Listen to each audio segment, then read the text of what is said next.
depuis le 5 juin. Donc j'imagine que certains connaissent mon discours par cœur.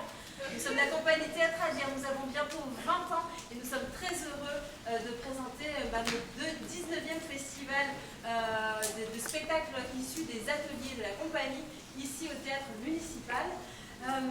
Que dire, à votre place, je ne serais jamais venue par cette chaleur, alors merci pour ça, vraiment merci.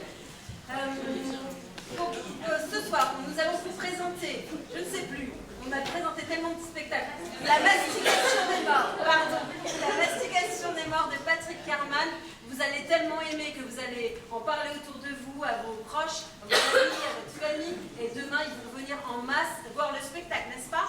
Oui. Le festival ne s'arrête pas là, en tout cas il s'arrête ici dans la salle du théâtre municipal.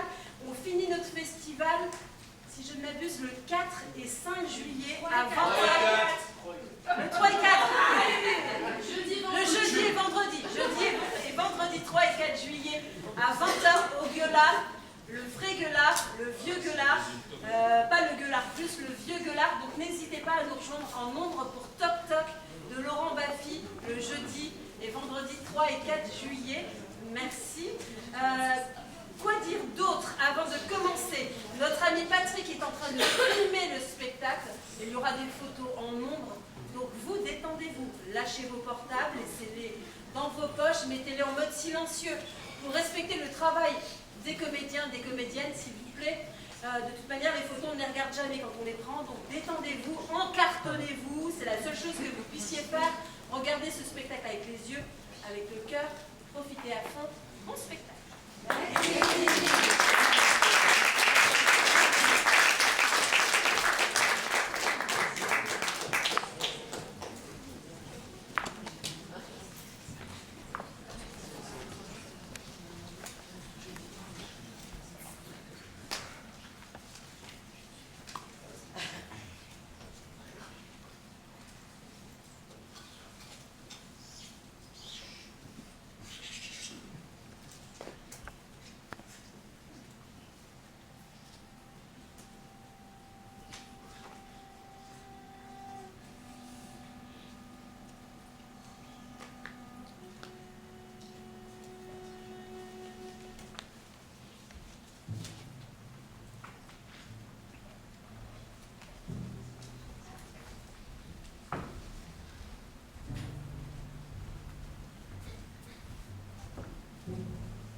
On est mort, c'est tout.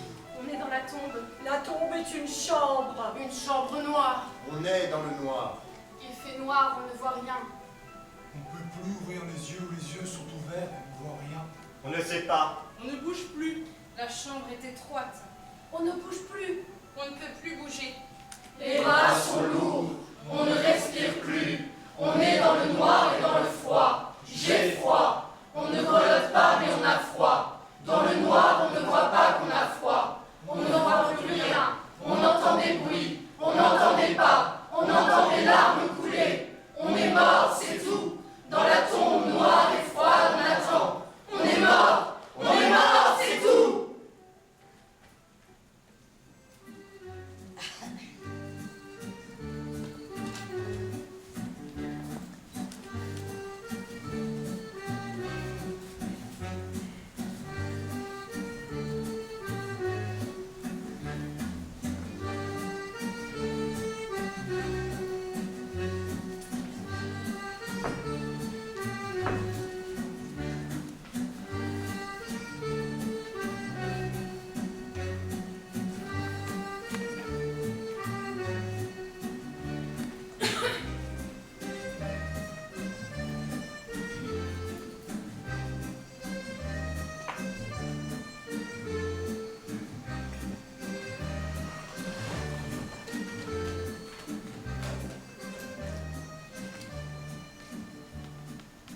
La mort, je sais pas, non. Je dis rien, quoi. La mort. La mort. La mort. Pas rien. La mort, je sais pas. Je sais pas. On peut dire,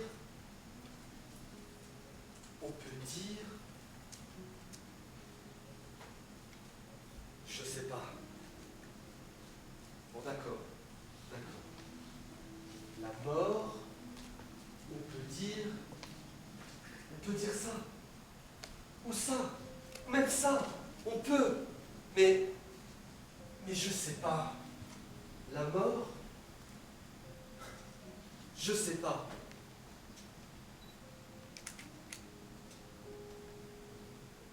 La vie.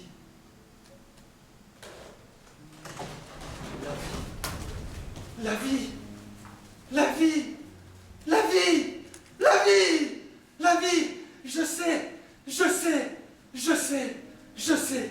La vie. La vie. La vie. Non merci la vie. Non merci la vie. Une fois la vie. La vie une fois. Une fois la vie ça suffit. Je sais. Je sais. La vie. La vie. Non merci la vie. Non merci la vie. La vie j'ai vu. La vie j'ai vu. La vie j'ai vu. Et pas jolie jolie la vie que j'ai vue. Pas. Et celle que j'ai eue. Non plus. Alors, la vie je sais. La vie, non merci la vie.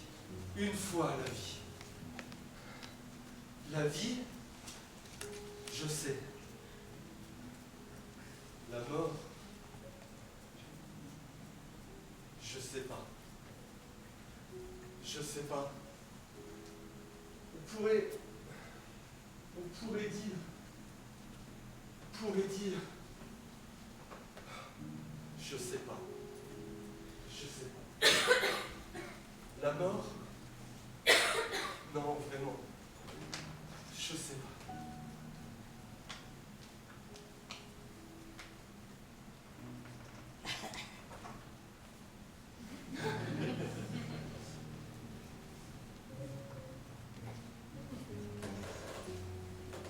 Ma piquette. Ma piquette. Ma pipi, ma quéquette. Françoise. Mon Piquet. Ça va? Et toi? Ça va, ça va. Pas trop froid? Mais jamais avec toi, ma piquette. Elle était fraîche pourtant. Toujours en la saison. Mais en été, On s'y baignait. C'était avant. Avant? Oui. Avant que tu ne partes à la première. On s'y baignait avec le Gaston, le Georges, la Julie, la Rosalie. Et la Fernande. T'as toujours un penchant pour la Fernande. Mais ma Piquette, tu sais bien que... Je taquine, mon Piquet. Je ne suis pas morte. Je repose, nuance. Mathilde Ridley,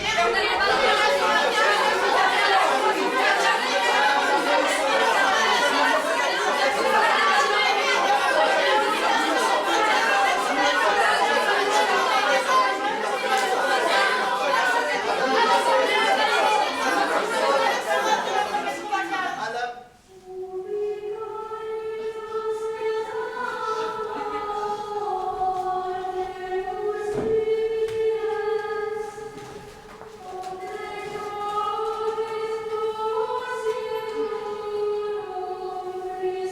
Du fond des abîmes, je crie vers toi, Seigneur. Prêtez l'oreille à mes paroles, Dieu Tout-Puissant. Pourquoi cacher ainsi votre visage, alors que mon cœur s'effrite comme un bois vermoulu? Chaque jour, je répète, où est ton Dieu? Où est ton Dieu? Où est ton Dieu? J'attends que mes os tressaillent d'allégresse en vous, mon très clément, en vous, où s'en retourne la chair des bienheureux qui meurent dans l'océan. Et oh mon Dieu, je suis morte en vous.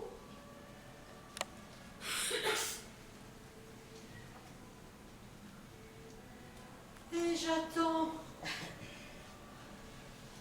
devant votre face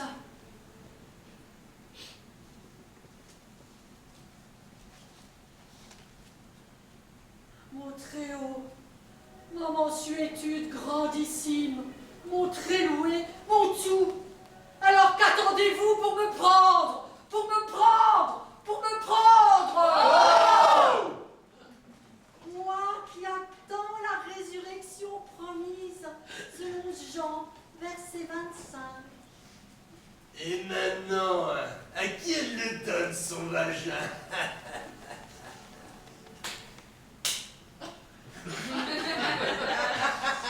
Je confesse que je méritais de mourir.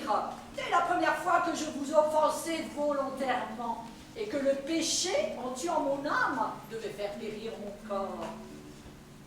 Mais je vous en supplie, Seigneur, prenez soin de ma fille, Bernadette Bigot, qui s'éloigne de votre voix et se complaît dans la luxure.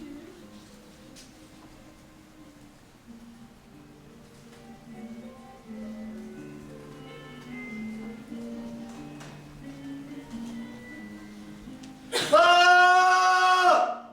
Ah!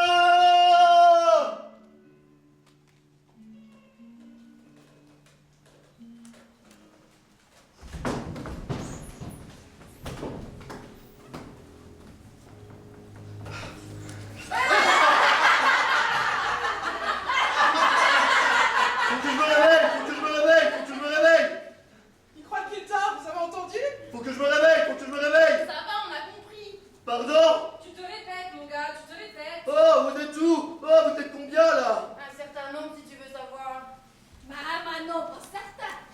Et plus nombreux que les autres là-haut. Oh, et Marcel, toujours le mot pour rire. Vous voulez que je vous raconte celle du gars qui débarque avec son costume sous le bras?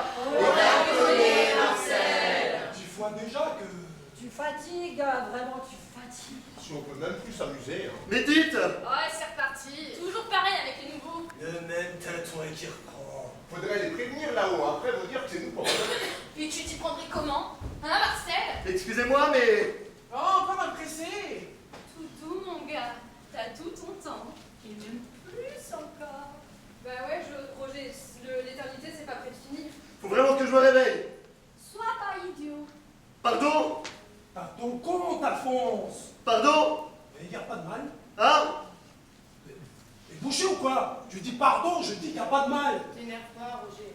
Je sais bien, mais il y a des moments où... Mais rappelle-toi, quand t'es arrivé, c'était tout pareil. Ah, je veux pas dire, mais quand même, il va pas arrêter de nous casser les pieds. C'est vrai qu'on est bien entre nous, hein, Marcel? Plus on est fou, plus on rit, non? T'as pas tort, Marcel. Je dis pas t'as pas tort. Excusez-moi, mais qu'est-ce que vous avez voulu dire par t'as ton compte, Alphonse? Tu es mort, Alphonse. C'est la vie. T'as saisi, là? Encore un jour de la comprenette. Faudrait nous envoyer des plus éveillés. Choisis pas toujours, hein, Roger. T'as raison, Marcel. Je dis pas t'as raison. Vous plaisantez? Je me suis endormi devant la cheminée après le dîner, mais je veux me réveiller. Je fais juste un petit somme et un mauvais rêve. Tu rêves pas, Alphonse. Une attaque au coin du feu à ton âge, c'est des choses qui arrivent. Mais ce n'est pas possible. Et si? Il faut y faire, mon Alphonse. Mais... Oh, il y en a marre. Calme, Roger. Bah, je voudrais t'y voir, à chaque fois c'est pareil. Ouais, pas que ça à faire, à les entendre pleurnicher. Bon, on reviendra plus tard. Mais... Ah, tu vois, il recommence. Allez, à tantôt. C'est ça, Roger. Va pas au discours chez la mère Pascal. Va payer ta touche. Marcel, toujours le courir. Attendez, faut vraiment que je me réveille. Attendez-moi, j'arrive. Vous êtes où? Ah, la jambe. Répondez-moi, mais dis quelque chose, me laissez pas seul. Oh, vous pourriez pas vous taire un peu, il y en a qui dorment. Je sous-signais Bernadette Bigot, fille de Martine Bigot. Certifie sur l'honneur que le seul phallus touché de ma vie entière fut celui du cousin Georges dans la Grange au Foin l'été 43. Confirme la découverte de mon homosexualité au pensionnat Marie-Madeleine de la ville avec sœur Thérèse et ma camarade Yvette. Assure que depuis l'âge de 21 ans, je n'ai plus mis les pieds dans une église, même lors de mon voyage à Venise avec Raymond en août 61. Garantie avoir connu des amours épanouis, notamment à la Baule avec Agathe Berthoud en 64-67. Assume mon militantisme athée à la cause des femmes, puis au MLF. Garantie que mon cancer de l'utérus, mon décès prématuré à l'âge de 47 ans des suites d'un cancer de l'utérus est indépendant de mon choix de vie. Jure que j'ai volontairement mis fin à une lignée de femelles frigides catholiques et proclame ainsi l'extinction totale de la race des Bigots.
Putain de Solex. Je l'avais bien dit au Georges d'Ivoire le tambour, que dans la grande côte, j'ai le vent dans le dos, et le virage avant la ferme des Ribourgs, tambour arrière, il freinait plus sec.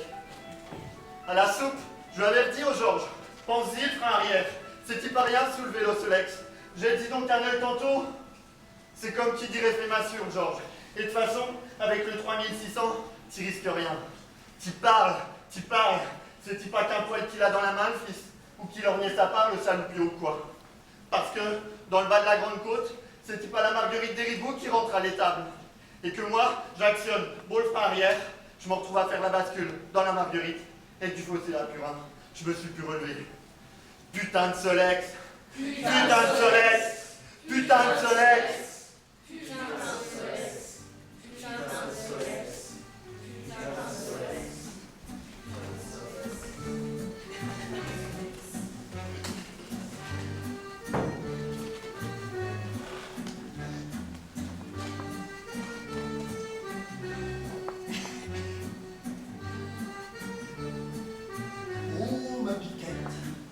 On est bien ici. On est bien. Mieux que 1000 fois mieux, ma Piquette. mon piquet. C'est vrai qu'elle était fraîche, tu as bien fait de garder ton chat. Jamais je serais sortie sans mon châle. C'est loin, ma Piquette. C'est loin, mon piquet. On a bien fait. Bien sûr, mon piquet. On a eu notre compte, n'est-ce pas, ma Piquette? Oui, mon piquet. On ne pouvait pas demander à Gilbert. Il le faisait volontiers. On ne pouvait pas quand même. On a été gâtés par notre fille. Il nous a gâté, notre Gilbert. On aurait dû lui laisser un mot. Il aura compris, ma Piquette, ne t'inquiète pas. Mon piquet. Ma Piquette. Jamais je serais allée dans leur maison des vieux. Gilbert passait tous les jours. Je sais bien. Il nous a jamais rien demandé. Jamais. Et si tu étais parti avant moi, N'y pense plus, mon piquet. on ne pouvait plus continuer, On ne pouvait plus. même si elle était fraîche. En automne, on s'y peignait plus. Tu as raison, ma Piquette. C'est mieux ainsi. C'est mieux.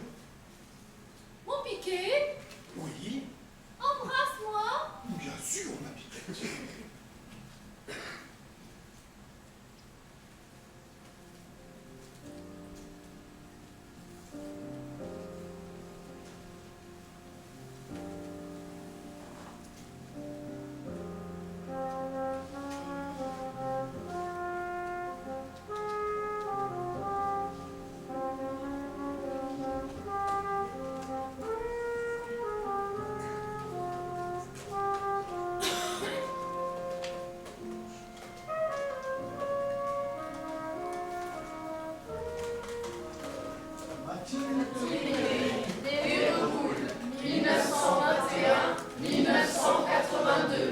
Et pourtant, j'avais bien dit au Roger. Du sapin, du sapin.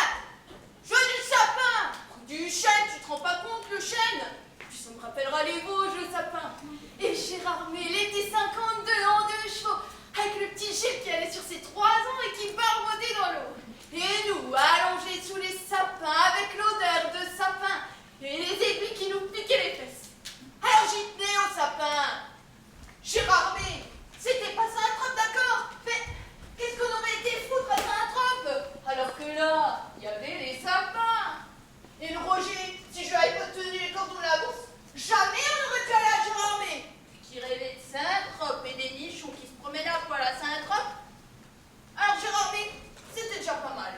C'est comme pour la 2 chevaux. Si je n'avais pas dit, maintenant stop, après boulot, tu t'arrêtes pas chez la mère Pascal t'en faire un petit dernier, qu'à la fin, les petits, faut la grande ardoise. Et la 2 chevaux, on n'aurait jamais pu se l'offrir. Et Gérard Mé, non plus. Et les sapins, encore moins. Et lui, le Roger, dès que je lui tourne le dos, il compte plus du chêne, du chêne, du chêne. Au prix du chêne. Et en plus, la gaine synthétique. Alors que j'avais bien dit, dans l'armoire, au fond, à droite, tu trouveras linceul que j'ai brodé l'été 52 à Gérard Mé, vu que les sapins m'y avaient fait penser. Mais lui, non, gaine, chêne, a pas pu dire non. Un faible Roger. Maintenant que je suis plus là, j'étais sûre qu'il allait se faire refiler plus cher. Alors que je lui avais bien dit, juste du sapin. Du sapin.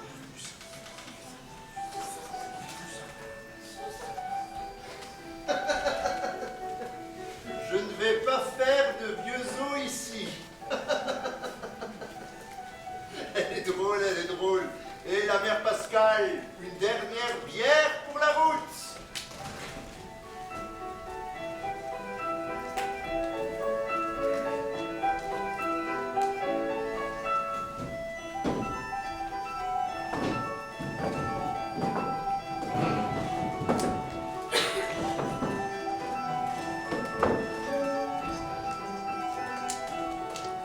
Alain Barré, 1934-1964.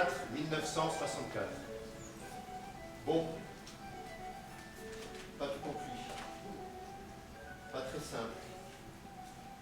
Au récapituler, on ne comprend pas tout et comment je suis arrivé là et quoi.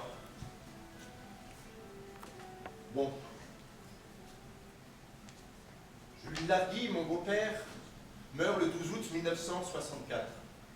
Descend la Grande Côte sur son vélo Solex tout neuf, et dans le village, juste avant la ferme des Riboux, heurte la Marguerite qui rentre à l'étable, passe par-dessus et finit la tête sur une pierre dans le fossé à Purin. Bon. On le ramène chez lui, on le lave, on l'habille, on le veille. Bon. Toute la famille se rassemble, on prie, on vante le défunt, on pleure. Bon. Le mardi, soit le 14 août, on l'enterre. Vous ne pouvez pas le garder trop longtemps, vu la chaleur. Donc on l'enterre le 14 au matin, la messe à Sainte-Clotilde, le départ vers le cimetière, toute la famille réunie. Le fils Georges, sa femme, Yvonne l'aînée, Sophie la deuxième, Claudine la cadette, ma femme, la mère Larguy. Enfin tous. Et l'oncle Louis, la tante Charlotte, la belle famille du fils Georges, les voisins, tous. Bon. On le met en terre, la bénédiction, on referme, on sort du cimetière. On va au café de la mairie chez la mère Pascale pour le repas. On reste au comptoir prendre l'apéritif, on boit. Et un, et deux, et trois pastis. Bon.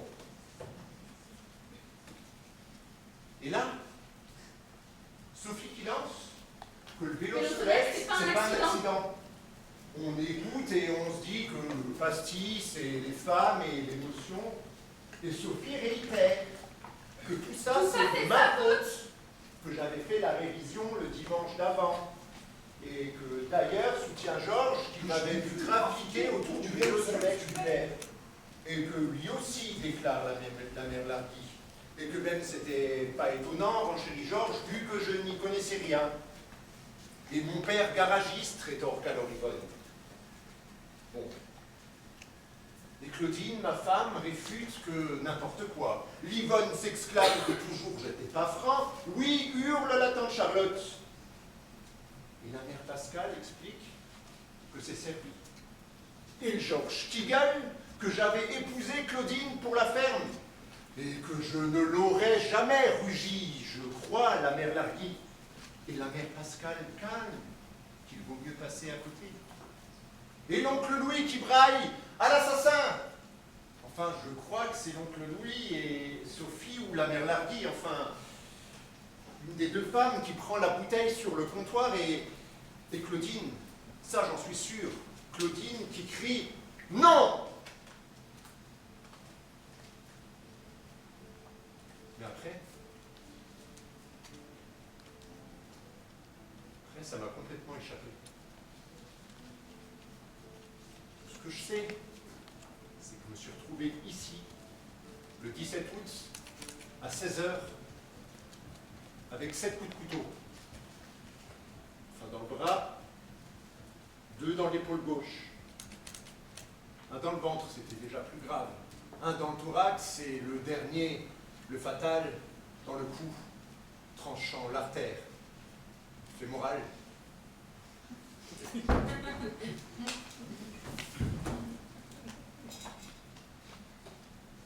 Bon, ça je comprends. Mais entre Claudine qui crie non et les 7 coups de couteau, là, j'ai beau essayer, il y a des choses qui m'échappent.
petites, des grandes, des jolies. Tout plein dans le tiroir du buffet qui me restait pour écrire ce que je savais encore. C'était le Georges qui avait trafiqué le printemps du Père Jules, qui avait dégringolé à la Grande Côte et heurté la Marguerite qui rentrait à l'étable. La Juliette Bigot, elle disait à son mari qu'elle allait à la confesse tous les jours, et le samedi pleurait en hôtel. Et qu'elle retrouvait le Léon dans la grange au foin, après la mort d'Alfonsine. La Renée, elle n'a pas vraiment été très sage, pendant que le Marcel se prenait du gaz dans les poumons à la première. Qui a qu'à creuser le mur de la chambre, celui du fond, pour voir les louis qu'elle y a crachés, la grippe sous Mathilde, qui a fait enterrer son fils aux frais de la commune. Que si Jean Blandin est mort, sans avoir vécu, c'est qu'il aurait du mal à trouver le bon père, à force que la Huguette, elle couchaillait plus que de raison. Que le docteur Lemoine, il n'est pas pour rien dans cet heureux accident. Il lui fait bien ça, la Huguette. Vu que le vendredi, elle venait pas que pour le ménage, la Huguette. Vu que le vendredi, c'est le jour où la femme du docteur allait en ville. Que la femme du Marc, qui faisait sa sainte nitouche, elle se faisait mettre par recevoir des postes. Et même elle hurlait.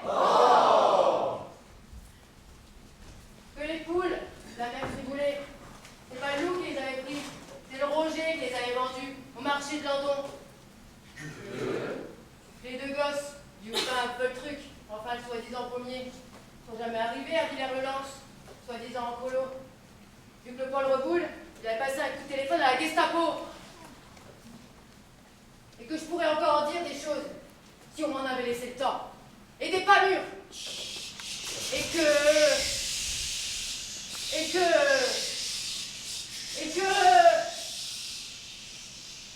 J'ai sommeil de bonne pensée. J'ai quand même trépassé. Mélanie Brie, née Roule, 1891-1964. C'est moi. Huguette Blandin, 1931-1974. Je suis une personne ordonnée. On a pressé mon sens de l'ordre à la mairie, au château et chez le docteur. Et de la propreté, cela va de soi. J'ai été une personne ordonnée, on ne pourra rien me reprocher. Et propre naturellement. Le matin, j'ai repassé ma jupe lissée verte et à m'y donner mon chemisier. Le chemisier à fleurs du dimanche. J'ai ciré mes chaussures noires, puis frotté avec le chiffon de laine pour les faire briller. J'ai également mis une culotte propre, bien que ce fût mardi. Je suis une personne propre. Mais j'ai gardé la culotte sur moi. J'ai juste déposé mon chemisier, bien dans les plis, à côté de ma jupe plissée et de mes chaussures noires sur le gravier. Je suis donc entrée dans l'eau avec ma culotte propre, on a sa pudeur, mais sans soutien-gorge. Ma poitrine n'a pas besoin de soutien. Ainsi, quand les pompiers de Landon m'ont sorti du lac des Bluets, avec le docteur Lemoine pour l'autopsie, le Fabrice, mon mari, pour reconnaissance du corps, le Reboul à Omer pour l'acte de décès, et le fils Lespinasse qui passait par là en vélo, ils ont pu admirer ma culotte toute propre.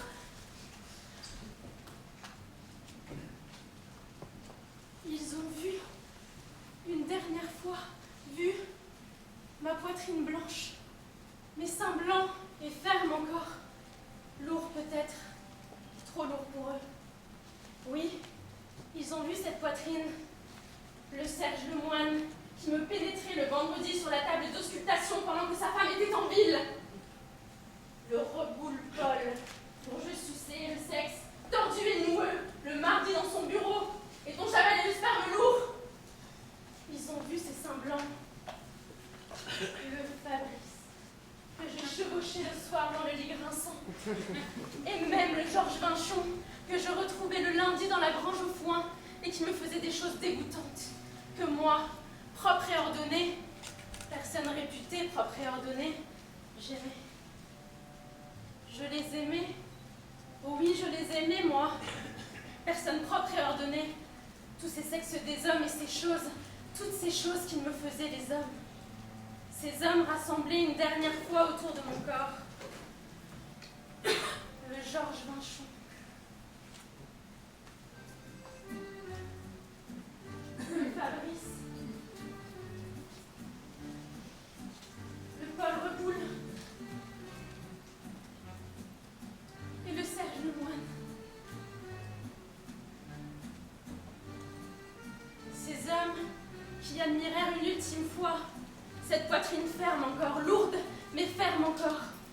Ces deux seins qui dédaignaient maintenant, qu'il refusait d'embrasser, toucher, tâter. Ces deux seins que depuis des semaines et des mois, il ne voulait plus caresser. Et ces deux seins encore fermes, quoique lourds, leur arrachèrent une ultime érection. Comme l'hommage du souvenir, de la mémoire des plaisirs partagés, l'adieu de ces hommes aimés et ingrats à une femme aimante.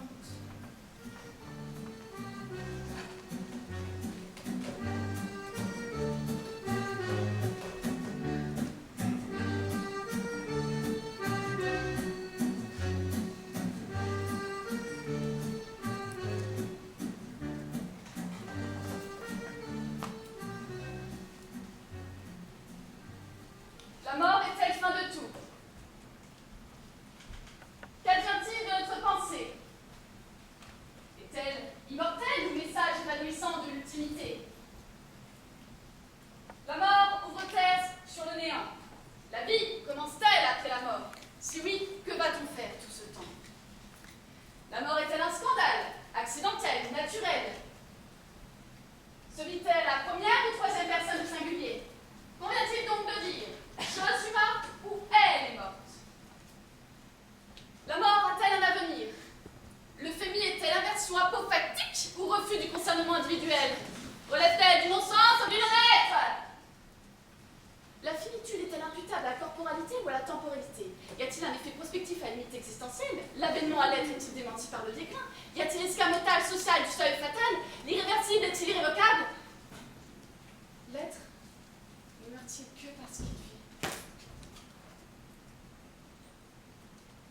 L'instant mortel est-il qualitatif, quantitatif, altératif ou relatif? L'essence à l'être est-il dans la disparition apparaissante ou dans la disparition disparaissante? S'il faut en finir par où ça finit, alors pourquoi commencer? La mort est-elle en deçà ou au-delà de la mort? La mort est-elle dans la mort? Et pourquoi la vie questionne-t-elle pas la mort? Et pourquoi la mort ne fournit-elle pas de réponse à la mort?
1964.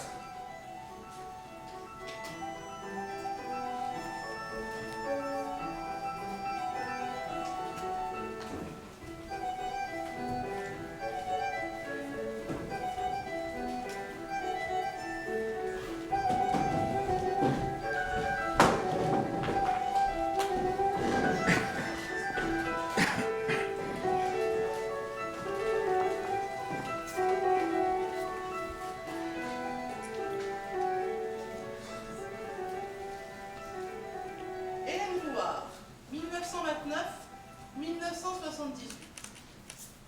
1 heure. Ça a pris 1 heure, pas plus. D'abord un petit rinçage avec injection de Tanatil. Bon, d'accord, le formol, l'odeur. Mais on s'y fait, on s'y fait. Et mélangé à de l'éosine, ça donne comme de la vigueur, de la tonicité même, je dirais. Et ça fait ressortir les yeux. On sent nettement mieux après.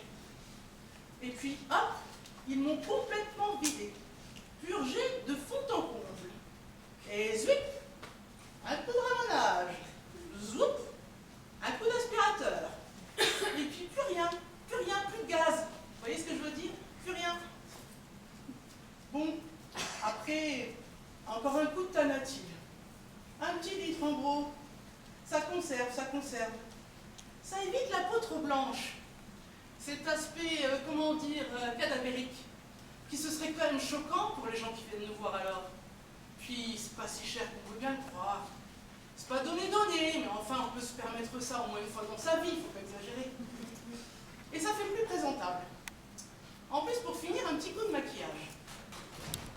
Parce que les plaques tout sombres, j'en ai fait assez vite un peu partout, si vous voyez ce que je veux dire. Alors, un petit coup de fond de teint pour le formol. Faut dire que le formol, ça brunit la peau. Un peu, ça va, mais quand même, faut point trop quand même. Alors un peu de poudre, ça évite que la peau soit, comment dire, parcheminée. Vous voyez ce que je veux dire? Presque transparente, comme craquante, vous voyez? Bon, un peu de poudre, ça coûte rien, quasi rien, il n'y a pas de quoi gêner. Pour finir, une petite prothèse. Ah, une toute petite. Une petite prothèse pour la bouche. Elle se voit, non? Je ne vois pas. Une petite prothèse pour la bouche. Pour éviter le mauvais rictus que j'avais. Et là, je ne pouvais pas faire autrement. J'avais beau essayer de l'emporter dans la mort, mon sourire, dans la mort pour après. Mais non. Il était là, le mauvais rictus. Alors, c'était une bonne idée, hein. La petite prothèse, comme ça, avec le fond de teint et le reste.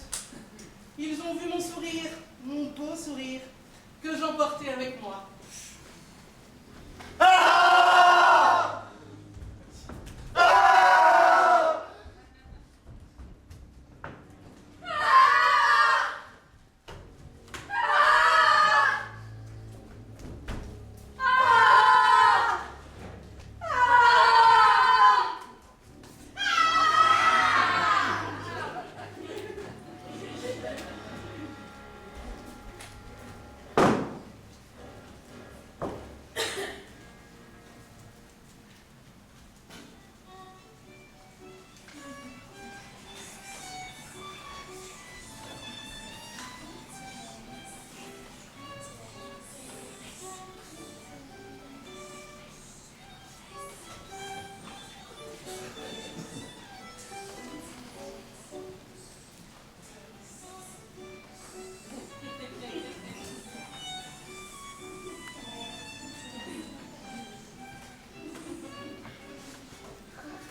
Si au moins on avait son mot à dire, mais à croire qu'ils le font exprès. Derrière moi, les bigots, des hypocrites flagorneurs, toujours à inviter Monsieur le curé pour le déjeuner d'après-messe. Dans la gauche, le Georges Vinchon, qui s'est distingué de son vivant par une vulgarité sans pareille. En parole, mais en acte. Mais le pire vraiment, est à ma droite. Le comble de la décence. Le petit Grandjean, un va-nu-pied malpropre, un étudiant bohème, qui ne désirait qu'abattre les fondements sociaux de notre vieille France et se targuer de... Maître, l'État, à feu et à sang! et poser des bombes pour supprimer notre système démocratique et libéral. Je ne veux pas être médisante, mais quand même, je ne peux que me réjouir que le cocktail Molotov ait explosé entre les mains. Je crois qu'il y a une justice en ce monde pour ces contestataires rouges.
Je fus conseiller municipal de 1965 à 1971, adjoint de 1971 à 1977 et maire de 1977 à 1983.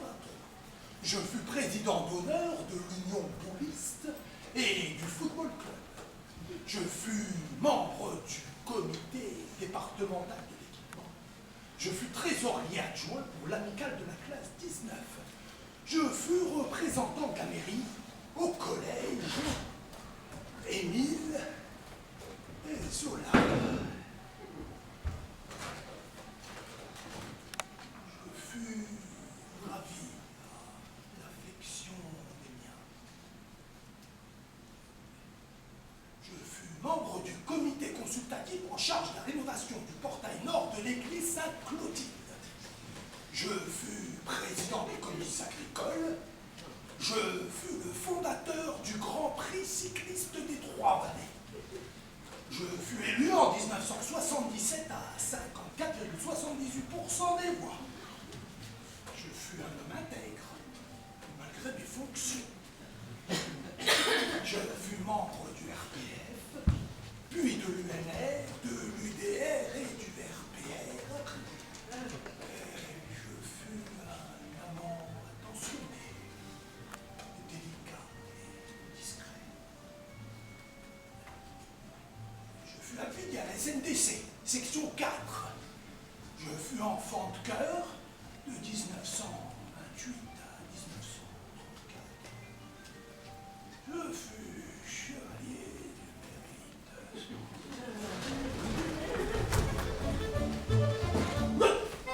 Je fus commandeur de la Légion d'honneur.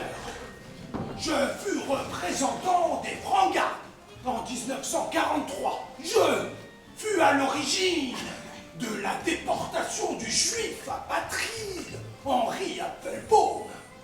Je fus un travailleur infatigable. Je fus un travailleur infatigable. Je fus un travailleur infatigable. Je fus un...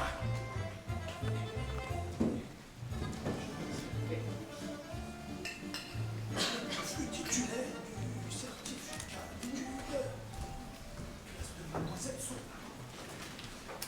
Je fus instigateur de l'extension d'aile sud du cimetière. Je fus désigné par Pierre de Bizet comme représentant du SAC. Je fus cœur vaillant de 1932 à 1937. Je fus atteint de 3 chauds de pisse lors de mon mandat de maire. Je fus la promotion de la pomme canis lors du salon de l'agriculture en 1960. Je fus élu représentant de la chambre d'agriculture départementale. Je fus à l'initiative du projet de MJC. Je fus le client préféré de Loulou. Le vendredi soir chez madame. Il faut mettre à la ville. Bref. Je fus, et bien fus.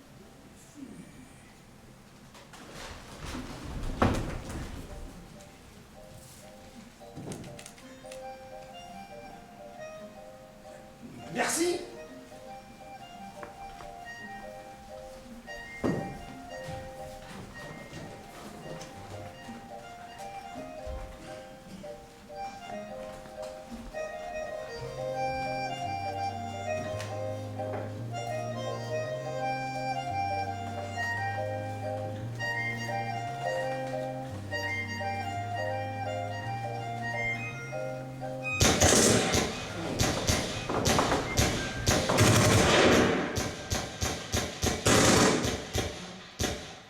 Pas le crouille, prévient le capitaine. Les femmes et les enfants, mais pas le crouille. On entre dans la casbah. Chac! Plus de femmes et d'enfants. On lui amène le crouille avec sa djellaba pleine de pisse, de sang et de merde. Eugène, va chercher la Jeep. Et Eugène va chercher la Jeep planquée à 2 kilomètres du bled dans ces putains de montagnes et ce putain de soleil. Et Eugène ramène la Jeep. Et le crouille, à poil sur sa chaise, la mâchoire pendante et l'oreille gauche en moins. Eugène, le matériel dans la Jeep. Et Eugène va chercher le matériel dans la Jeep. Arrivé au 152e régiment d'infanterie, c'était tombé sur moi. Évidemment, quand j'ai dit mes compétences. Eugène, électricien. Avec moi, section spéciale, avancement, dépaysement, amusement, action, distraction, promotion, là où il y a Eugène, il y a Eugène. Il rigolait au foyer en se tapant les cuisses. Eugène la Gégène quand c'était mon tour, bordel militaire de campagne. Et Eugène, lui, il songeait à son bourg, au samedi, au café de la mairie, à ses 2 loupiaux, à l'Odile calé sur ses 5 ans, au petit qu'il avait même pas vu. Et Eugène, il songeait aux eaux vertes de la Raguse, aux parties de pêche avec papa dans le bluet, aux cuisses chaudes de son Yvonne. À tout ça, il songeait l'Eugène, la Gégène, en ramenant le matériel dans la casbah, avec le pitaine qui criait. Oh oui, oh oui. Ce marrant. Eugène, la Gégène, des couilles de crouille. Ce marrant. Et l'Eugène qui prend son FM, l'Eugène qui tire dans la casbah, l'Eugène qui tire sur le crouille, qui tire sur le pitaine, l'Eugène qui tire sur le Maurice Pinor et le Marcel Turé-Osier, qui tire sur la DL, sur le Henri Duporiton, le Julien Picard, le Pierrot Pardon et le Michel la Fédérale. Et l'Eugène qui tire sur l'Eugène.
Jean-Marie Boutard, 1867-1923.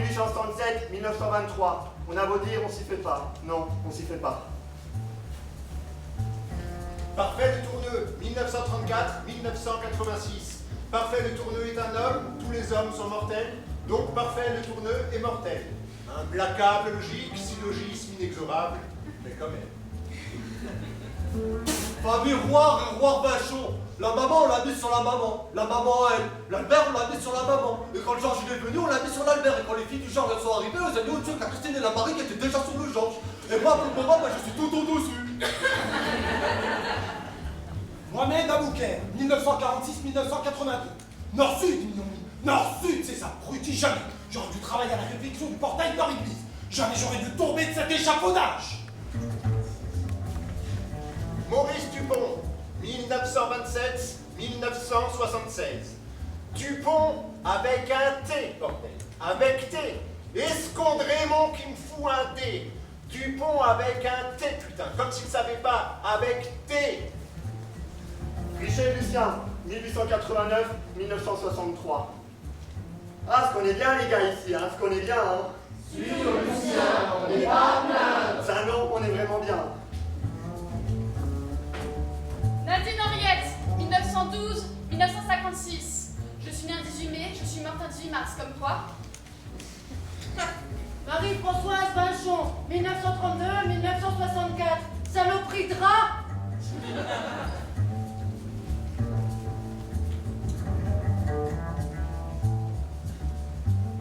Léontine Gouraud, 1867-1925. 1867-1925, 58 ans, j'ai vécu 58 ans, 58 ans, 58 ans. 58 ans. Amandine Delpu, 1884-1948.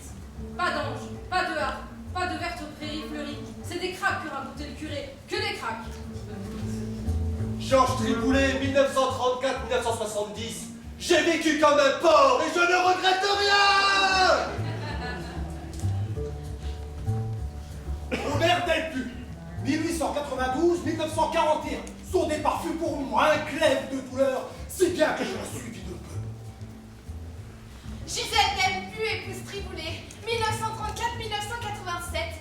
Si je gis Gisèle Delpu, qui fit le bonheur de son mari et de ses 3 amants.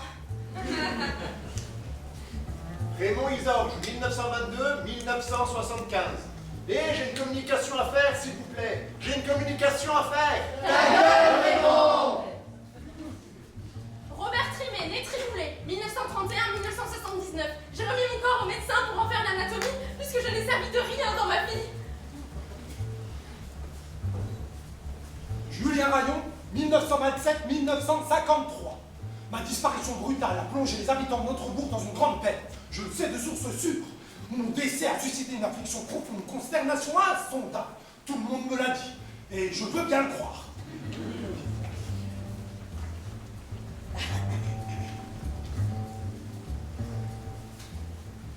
Vigne Justin, 1913-1964. Fais pas la tête, Émile, on meurt une fois. Boutard Fernande, 1921-1924. La foule colonouille a fait flac sous le cerisier en fleurs. Mon cœur a lâché. Gouget René, 1928-1957.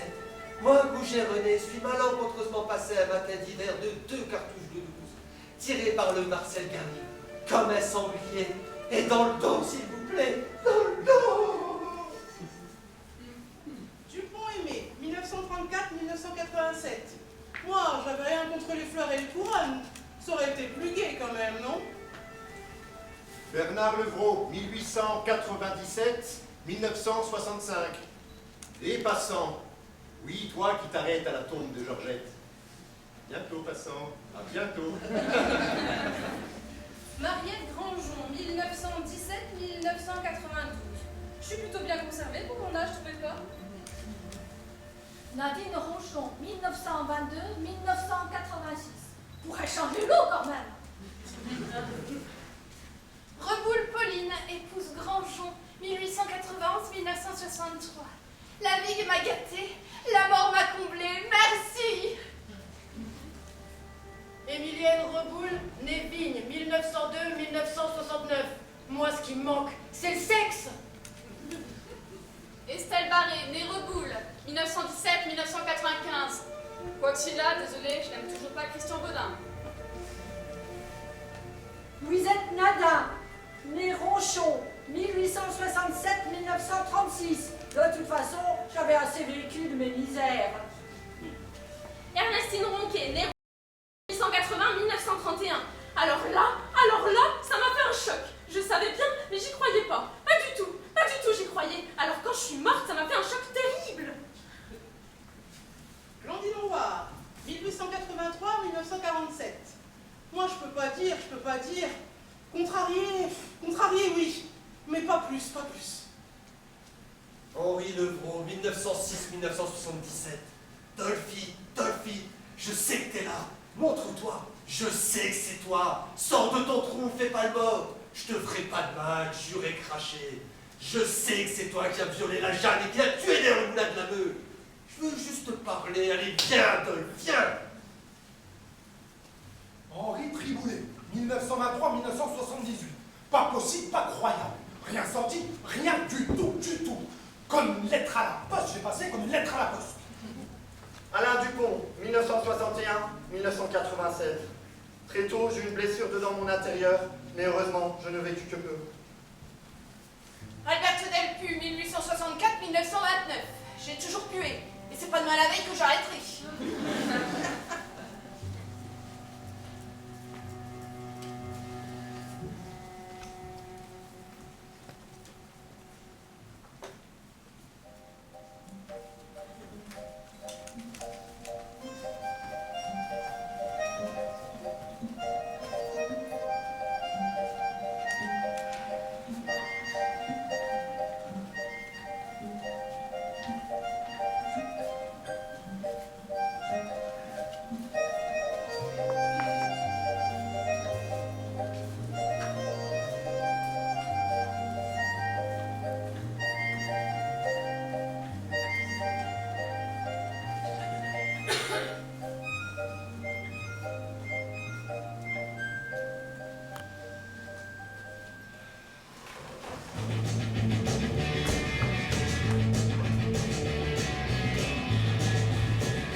Salope. Enculé. Oh, connasse. Péteux.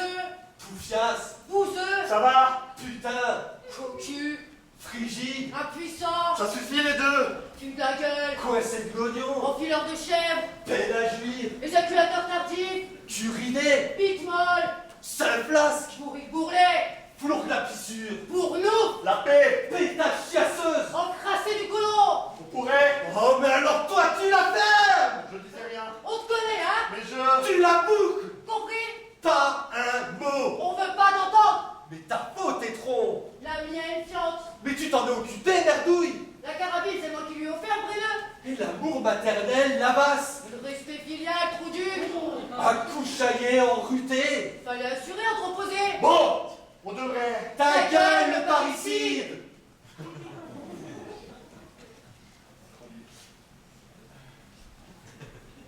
Pierre Barret.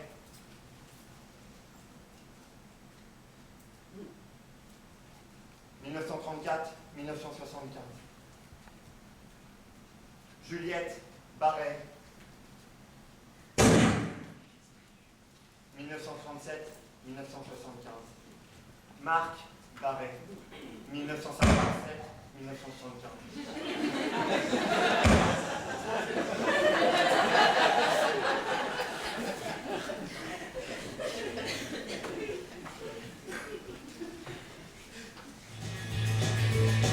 Traîné, Sac à l'air. souillon, Sans poudre. catin. Pourriture.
Tu m'en veux toujours. C'est quand même pas ma faute si...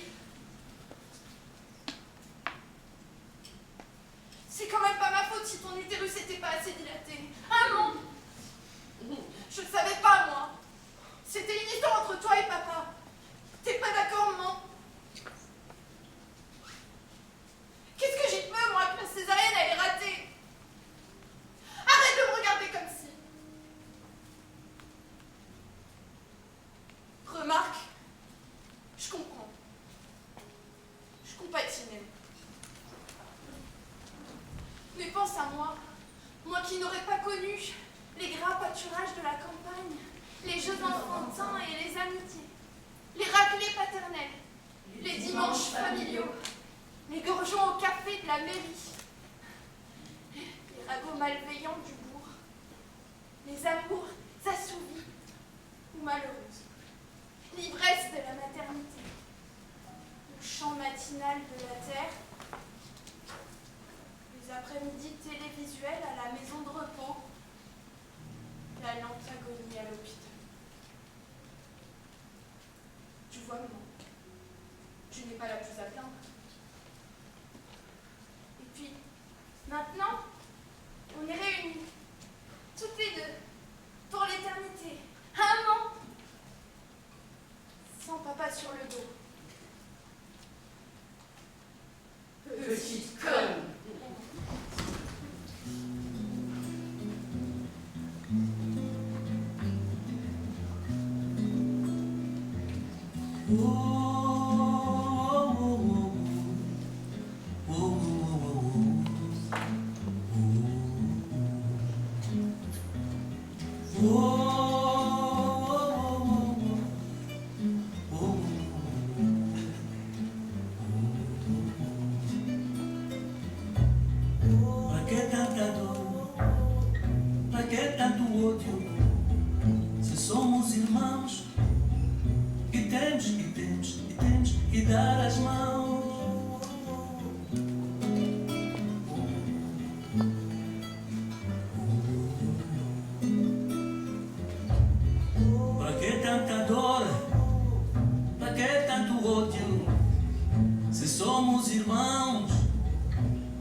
Cher papa, chère maman, voilà quelque temps que je suis ici. Je ne sais pas exactement, mais ça ne fait rien. Je voulais juste vous parler. Pour moi, tout va bien. Ne vous faites surtout pas de soucis, surtout pas. Je n'ai pas pu voir comment était la vie pour la regretter assez. Et le peu que j'ai pu entendre à l'enterrement m'a convaincu que je n'ai rien manqué. Ma seule inquiétude, c'est vous, que j'ai laissé là-bas. Voilà mon inquiétude.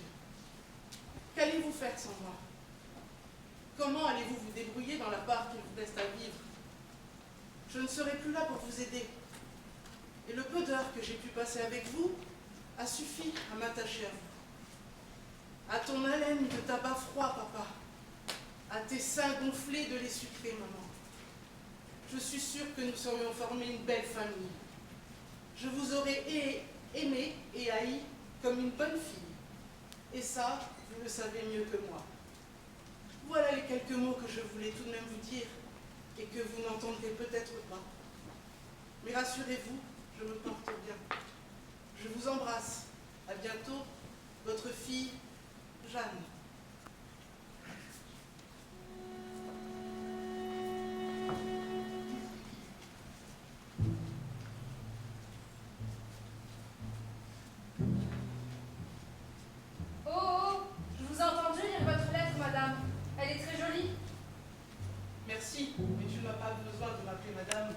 Tu ne me connais pas?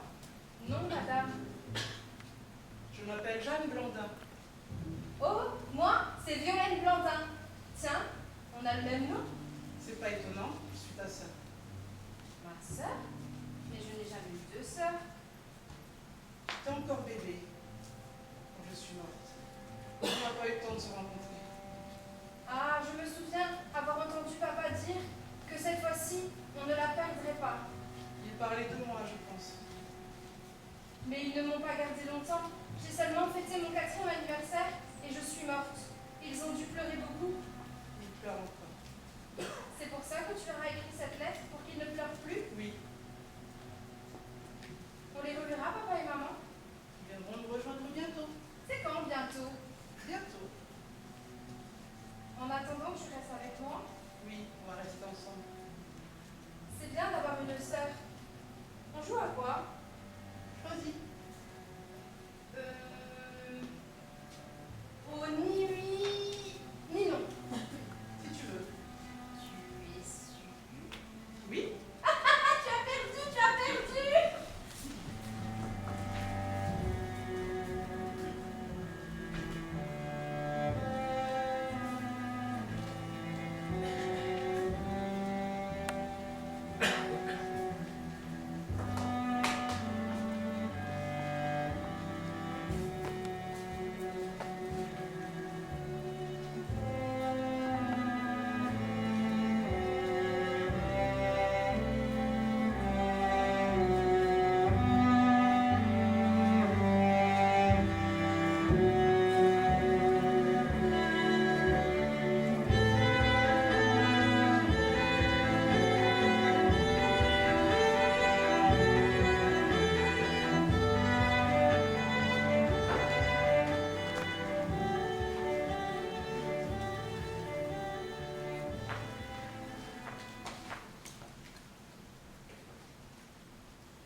J'ai point bu sur des cerises. J'ai point mangé de veau au citron en hiver. J'ai point lampé le rouge sur le blanc. J'ai point bouilli le chaud en août. J'ai point gobé d'œuf à la Noël. J'ai point pris froid sur la digestion. J'ai point cuit la volaille du jour. J'ai point fait la chose dans mes os. J'ai point somnolé sous le noyer. J'ai point cueilli les prunelles avant les premières gelées. J'ai point avalé de frais en l'été. J'ai point mis de lait dans le café du midi. Et j'ai quand même mouru.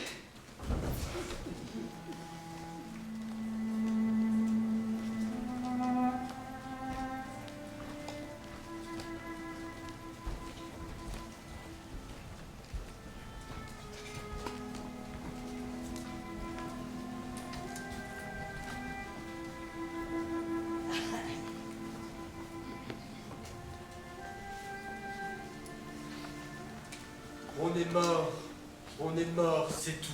On est dans la tombe. La tombe est une chambre. Une chambre noire. On est dans le noir. Il fait noir, on ne voit rien. On ne peut plus ouvrir les yeux ou les yeux sont ouverts et on ne voit rien. On ne sait pas. On ne bouge plus. La chambre est étroite. On ne bouge plus. On ne peut plus bouger. Les bras sont lourds. On ne respire plus. On est dans le noir et dans le froid. J'ai froid. On ne vole pas, mais on a froid. Dans le noir, on ne voit pas qu'on a froid. On ne voit plus rien. On entend des bruits. On entend des pas. On entend des larmes couler. On est mort, c'est tout. Dans la tombe noire et froide, on attend. On est mort. On est mort, c'est tout. Ne dites pas mourir, dites naître. Croyez. On voit ce que je vois et ce que vous voyez. On est l'homme mauvais que je suis, que vous êtes. On se rue au plaisir, au tourbillon, aux fêtes. On tâche d'oublier le bas, la faim, l'écueil, la sombre égalité du mal et du cercueil. Quoique le plus petit vaille le plus prospère. Car tous les hommes sont les fils du même père. Ils sont la même larme et sortent du même œil. On vit, usant ses jours à se remplir d'orgueil. On marche, on court, on rêve. On souffre, on penche, on tombe. On monte. Quelle est donc cette aube? C'est la tombe. Où suis-je? Dans la mort. Viens. Un vent inconnu vous jette au seuil des cieux. On tremble, on se sent nu, impur, hideux, noué des mille nœuds funèbres de ces torts, de ces mots honteux, de ces ténèbres. Et soudain on entend quelqu'un dans l'inconnu qui chante. Et par quelqu'un on sent qu'on est béni. Sans voir la main d'où tombe à notre âme méchante l'amour. Et sans savoir quelle est la voix qui chante. On arrive homme, deuil, glaçon, neige. On se sent fondre et vivre. Et d'extase et d'azur s'emplissant, tout notre être frémit de la défaite étrange, du monstre qui devient dans la lumière un ange.